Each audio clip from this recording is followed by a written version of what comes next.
justamente parte de las operaciones que está haciendo ahorita el INE son, digamos que patadas de ahogado porque parte de lo que se propone para los siguientes 3 años es justamente una reforma al INE. Entonces, ¿cómo ves la operación política, abiertamente ya política, que Sí. ha estado haciendo el INE? En este caso en específico, y si quisieras agregar también algo sobre la oposición. Ujú. Pues como lo comentas, Renata, justamente ya es como parte, ¿no? De esta oposición abierta, de esta, digamos, ya totalmente explícita, explícito juego que está haciendo como parte de oposición, ¿no? Y además está el tema no solamente de excederse, digamos, en sus facultades y hacer esto como si fuera una especie de albazo, sino también que ha solicitado más recursos. Y bueno, yo creo que ese es un punto en los que la población mexicana, que creo que además en un entorno en el que pues se ha tratado tanto de acabar con la corrupción como con los gastos innecesarios en este marco de austeridad, pues el INE se sigue viendo, digamos, como dispendioso, ¿no? Una democracia como la mexicana, en donde pues esta institución que funge como, o debería fungir como un árbitro neutral, pues lo hemos visto, ¿no? Jugando hacia, en este caso, la derecha. Y bueno, también quisiera agregar sobre lo que comentan de la oposición, que a mí, bueno, incluso me parece un poco risible, ¿no? Porque en este ánimo de deslegitimar la posibilidad de que la revocación de mandato, pues al final exprese, ¿no? Que hay una simpatía que se ha mantenido hacia el gobierno de Andrés Manuel López Obrador, han caído en argumentaciones que están totalmente como desfasadas, fuera de lugar, diciendo que no solo es un refrendo, sino que puede sentar las bases para una posible reelección. A mí me parece que en México la tradición antireeleccionista nos viene de un legado de la Revolución Mexicana y eso creo que es como llevar las cosas a un extremo de lo ridículo incluso, ¿no? Entonces, bueno, pues se les nota, ¿no? A la oposición mexicana, pues muy, eso, con un nivel como de criticismo que raya en el absurdo. Sin duda, bueno, pues esta es una herramienta que viene junto con también las consultas populares a dar a la ciudadanía una posibilidad de participación en una democracia que se piensa, ¿no? Como más directa y que tengamos esa posibilidad en este caso, decidir, ¿no? Si un mandato está siendo eficiente y que en su caso pueda un presidente pues ser removido de su cargo, ¿no? Por esta vía legítima, pacífica e institucional. Entonces, pues yo lo dejaría así, ¿no? Como muy ridículos los argumentos de la oposición. Totalmente, porque además, bueno, digo, no tiene ni pies ni cabeza, ni quisiera ahondar. Es de verdad mucho de la campaña, de la manera en la que han hecho política, que es como meter miedo, que no tiene base en ninguna realidad, o sea, de verdad, y han estado metiendo esto, repitiéndolo para que la gente tenga miedo eh, y desincentivar como ya decía Julia, que la gente tenga acceso a la toma de decisiones públicas mediante las consultas populares, en este caso la revocación. Si me permiten, les voy a hacer una pregunta quizá un poco difícil, pero que creo que es necesaria analizarla. El presidente ha dicho que él no importa el número de mexicanos y mexicanas que salgamos a votar en marzo del año entrante, porque para que sea vinculante se necesita, igual que con las consultas populares, cierto porcentaje. Él ha dicho que independientemente de porcentaje, si la mayoría de las personas que salgamos a votar en marzo del año entrante dicen que se vaya, él se va a ir, él va a renunciar. Conectando esto un poco con la consulta popular, ¿no sería esto entonces el hecho de no, la lógica del presidente con la cual de no caer letra lo que dice, de que si no es el 40% una ya sea de justicia, en el caso de la consulta, o de participación ciudadana, o en el caso de la revocación, para decidir si continúa o no.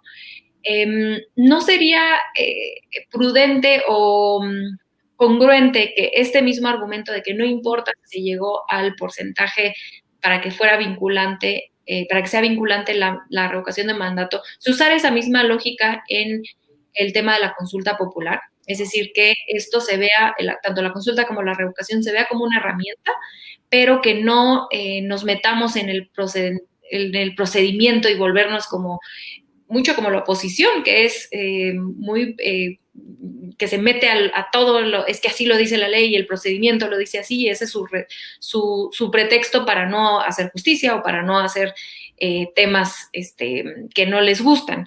Entonces, digamos que ¿por qué con la revocación no importa el porcentaje y con la consulta no necesariamente, o sí, ¿cómo ven ese tema? Si hay diferencia, no la hay, no estoy diciendo que sí la haya o no la haya, sino simplemente cuál es su lectura. No sé si me expliqué mi pregunta. Sí, bueno, primero rápidamente sobre el tema del INE, sí me gustaría sumar a lo que estaba diciendo Carla, que es muy curioso cómo el INE está tomando está tomando una posición muy activa, está muy activista con el tema de la revocación de mandato y muy, muy propositiva, ¿no? Y entonces llama la atención cómo incluso el INE se está adjudicando atribuciones que no le corresponden, que son atribuciones meramente legislativas, porque al INE únicamente le corresponde sacar los lineamientos con base en la ley secundaria que está por legislar el legislativo.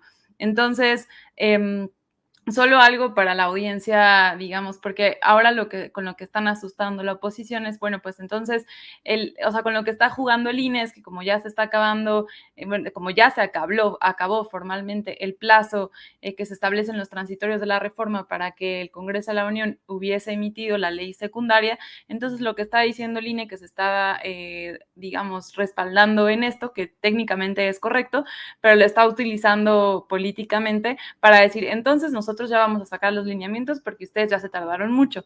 Pero la gran noticia, que creo que es importante que la audiencia lo sepa para que no nos asustemos con el tema de los lineamientos, es que en cuanto el Congreso, el legislativo, logre sacar la ley secundaria sobre la revocación de mandato, jerárquicamente, normativamente hablando, está más arriba la ley secundaria que los lineamientos del INE.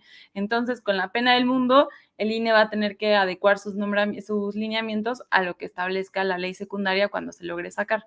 Entonces, digamos que por ese lado, aunque lo están usando políticamente para presionar y para asustar y para jugar con la idea de que entonces el INE va a poner las reglas del juego, digamos, sobre el tema de la revocación, en realidad no lo puede hacer, ¿no? Y cuando salga la ley secundaria, pues se va a tener que echar para atrás.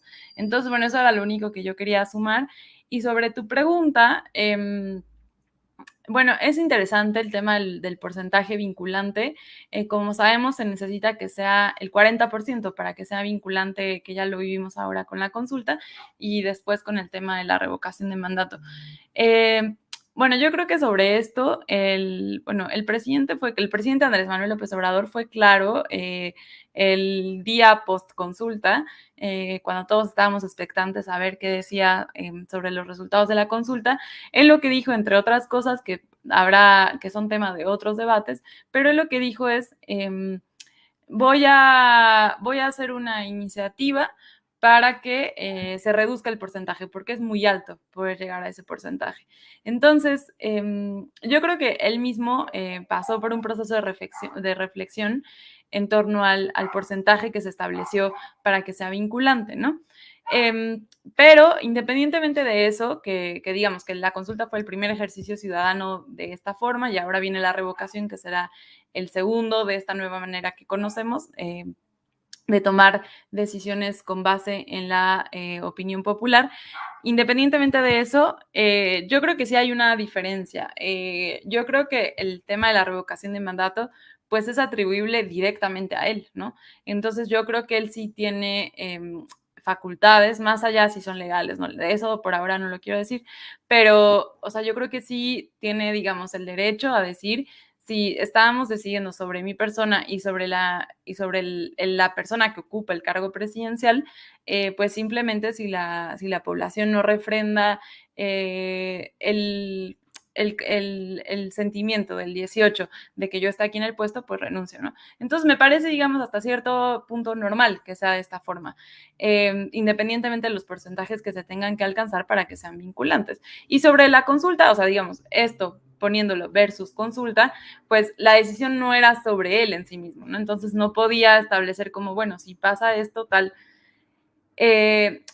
Yo creo que son contextos muy diferentes. La consulta implicaba abrir procesos, que él también ya lo dijo, independientemente del sí o el no, estos procesos se pueden abrir por la Fiscalía General de la República, pero implicaba procesos mucho más allá de él, o sea, que lo trascendían por completo. Entonces yo creo que como que cada proceso de consulta o cada referéndum en su justo contexto y en su justa dimensión, pues tiene implicaciones distintas, ¿no? Y yo creo que para dar respuesta a la pregunta que nos haces, es indispensable leer lo que va a pasar en marzo y lo que pasó ahora en agosto en su contexto. Hasta ahí la dejo por ahora.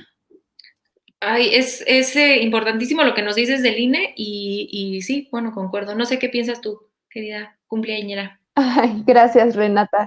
Tuve problemas con mi internet y no escuché completa tu pregunta.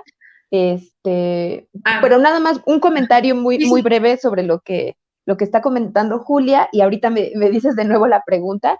Yo creo que como, o sea, este espíritu demócrata del presidente Andrés Manuel se quedará como un legado a futuro. Es decir, este primer ejercicio, tanto de la consulta popular como en su caso la realización del referéndum o de esta consulta para la revocación de mandato, pues en este primer ejercicio alcanzamos a ver algunos de sus límites que tienen que ver con estos altos porcentajes, no nada más para hacerlas vinculantes, sino incluso para la propia iniciativa ciudadana, es decir, por el número tan alto de firmas que se requieren, que aún así para la consulta se consiguieron.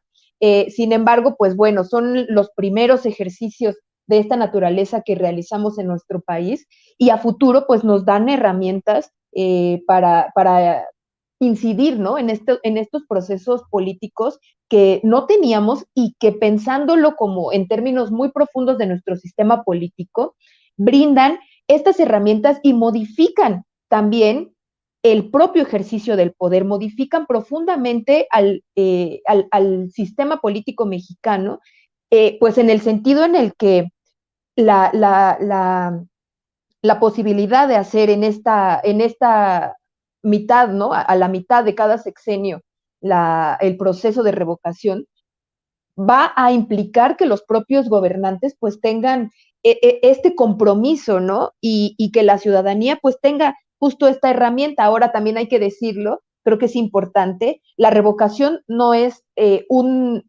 digamos, un procedimiento que se va a realizar per se, tiene que ser convocado, ¿no? Entonces, podemos o no podemos tenerlo en el futuro. El plazo pues está muy bien estructurado y dado en la ley, y pues en ese periodo, en su momento, pues se decidirán en el futuro si la ciudadanía pues quiere quiere que haya esta consulta, ¿no? De revocación, pero la herramienta está ahí, y es fundamental pues en esta democratización o profundización de la democracia mexicana.